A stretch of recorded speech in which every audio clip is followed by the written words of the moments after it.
കോഴിക്കോട് നിക്കാഹ് നടത്തിയെന്ന് പറഞ്ഞ് കബളിപ്പിച്ച് പീഡന ശ്രമം. അസം സ്വദേശിനിയുടെ പരാതിയിൽ 2 പേർക്കെതിരെ തിരുവമ്പാടി പോലീസ് കേസെടുത്തു.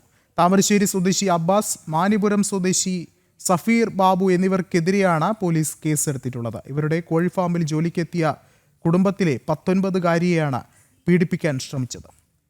കൂടുതൽ വിവരങ്ങളുമായി ദിസ്ന സുരേഷ് ചേർന്നുണ്ട്. ദിസ്ന, എപ്പോഴാണ് ഈ സംഭവം ഉണ്ടാകുന്നത്? ഒപ്പം തന്നെ മറ്റ് നടപടികൾ എന്തൊക്കെയാണ്? കഴിഞ്ഞ മാസം 27-നാണ് ഇത്തരത്തിലൊരു സംഭവം ഉണ്ടായത് എന്നാണ് ഈ പരാതിയിൽ വ്യക്തമാക്കിയിട്ടുള്ളത്. പ്രധാനമായും അസം സ്വദേശിനിയുടെ പരാതിയിൽ 2 പേർക്കെതിരെയാണ് തിരുവമ്പാടി പോലീസ് FIR അല്പസമയം മുൻപാണ് ഇട്ടത്. ഈ FIR ഇട്ട് കേസ് രജിസ്റ്റർ ചെയ്തിട്ടുള്ളത്.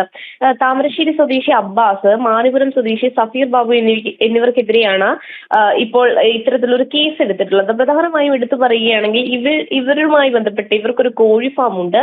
ഈ കോഴി ഫാമിൽ ജോലിക്കെത്തിയ 19-കാരിയെയാണ് ഇത്തരത്തിൽ പീഡിപ്പിക്കാൻ ശ്രമിച്ചത് എന്ന പരാതിയാണ് നിലവിലുള്ളത്. പ്രധാനമായും എടുത്തു പറയേണ്ടത് അവരുടെ രക്ഷിതാവും അതോടൊപ്പം സഹോദരന്മാരും പിതാവും ഒക്കെ ഒരുമിച്ചാണ് അവർ ഇവിടെ താമസിക്കുന്നത്. അത്തരത്തിൽ ഈ മകളെ വിവാഹം കഴിച്ചു തരണമെന്ന് ഈ അബ്ബാസ് ആവശ്യപ്പെടുകയായിരുന്നു.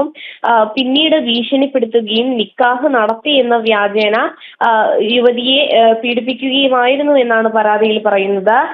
പിതാവിനെ ഭീഷണിപ്പെടുത്തി നിക്കാഹ് നടത്തിയതായി വരുത്തി ഇത്തരത്തിൽ പീഡിപ്പിക്കുകയായിരുന്നു എന്നാണ് പരാതിയിൽ വ്യക്തമായിട്ടുള്ളത്. വിഷ്ണു, എന്തായാലും 2 പേർക്കെതിരെയാണ് ഇപ്പോൾ പോലീസ് കേസ് എടുത്തിരിക്കുന്നത്.